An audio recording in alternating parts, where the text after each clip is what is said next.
Si c'est l'inverse, à chaque fois, il dit ah, monsieur, votre lettre, mais vraiment, magnifique. Ah oui, mais le sujet que vous avez. Parfois, il ne sait même pas de quoi on lui parle, hein, parce que vous avez tout fait, il a seulement signé. Mais, ah oui, j'ai parlé de ça hier avec. Mais c'est une très bonne chose. Je parlais donc des ramifications. Non, je ne parle pas des ramifications, je parle de. Ah oui, ça. Oui, effectivement, oui. Vous voyez, il est heureux de défendre même des choses qu'il ne connaît pas, parce qu'il sait qu'il y a quelqu'un derrière qui pousse, qui fait le travail. Donc faites bien son travail, le chef sera bien avec vous. Ensuite, flattez son ego. Flattez l'ego de votre chef. Je n'ai pas dit draguer votre chef. J'ai dit flatter son ego. Exemple. Ah, monsieur, la réunion que vous avez présidée était vraiment parfaite. Hein. Vraiment, monsieur, je pense que tous les autres, on a tous mis quoi. Ah, vous pensez? Ah oui, monsieur, je crois que moi, j'ai tout compris. Ah oui. Et vous dites, je suis bon dans le cœur. Je suis bon. Parce que, qu'elle est dans un environnement aussi diffus, une grosse entreprise, 2000 salariés, quelle est la personne qui vous donne envie d'avancer? Vous voyez qui vous donne envie d'avancer, c'est qui? C'est votre assistant.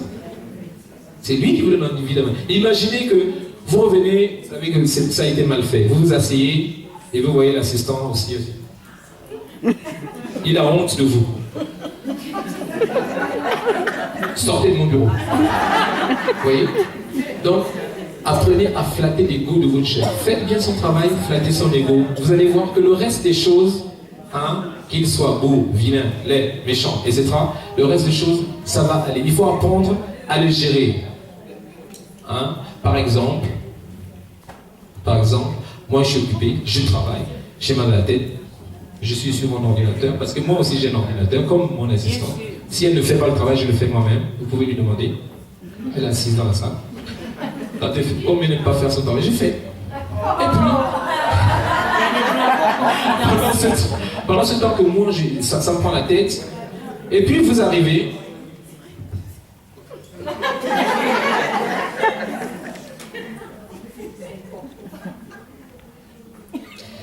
monsieur, je voulais vous parler, l'augmentation là dans la bas.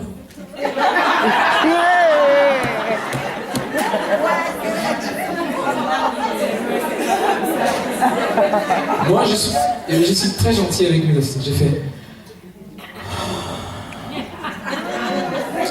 Est-ce qu'on peut parler de ça demain?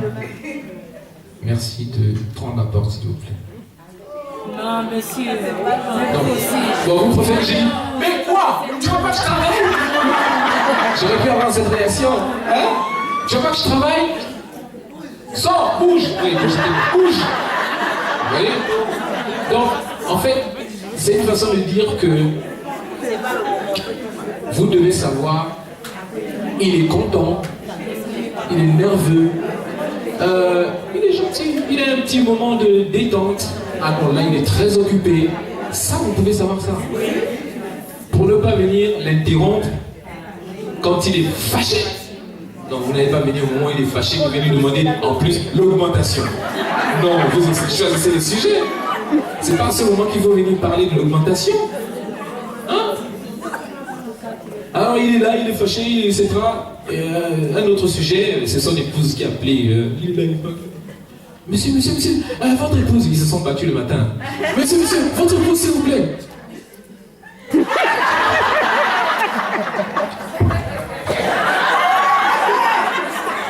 voyez?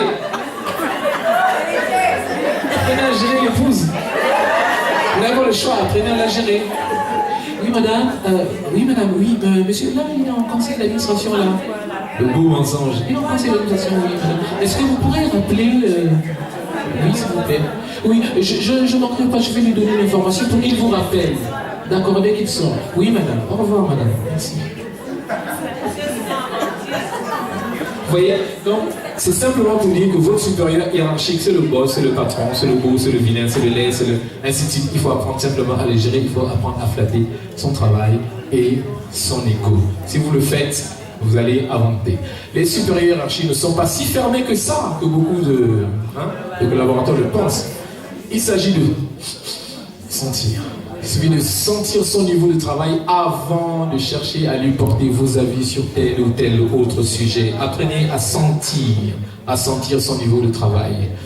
Pour faire des observations au chef, il faut, vous qui aimez faire des observations, si vous voulez faire des observations au chef, il faut attendre l'heure idoine. Sinon, il n'entendra pas vos remarques. Il faut attendre l'heure.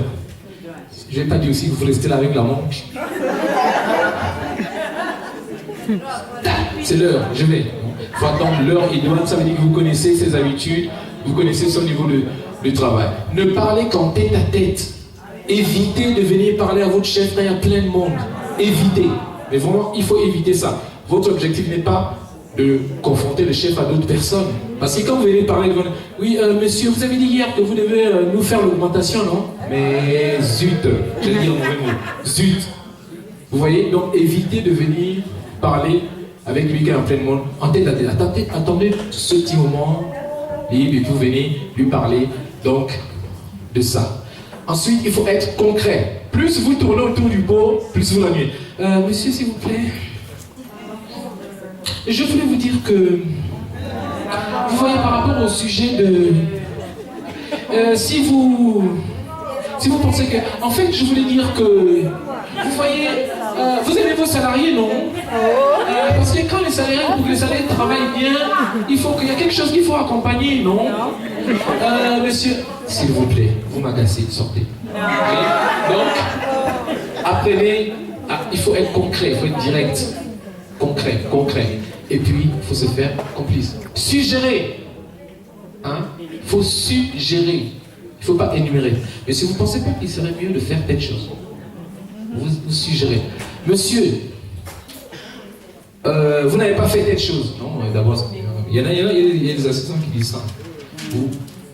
Je pourrais penser que sur tel dossier, si je peux m'avancer, si vous me le permettez, oui, allez-y, vous voulez voir. Est-ce qu'il ne serait-il pas possible que, oui, vous suggérez, et même si c'est votre idée, s'il la prend, c'est bien. Mais quand vous venez, vous commencez à énumérer, il faut changer la climatisation, il faut mettre les agents à l'aise, il faut acheter une nouvelle voiture, il faut. Il rentre dans son siège, quand il saute là, c'est vous qui sautez.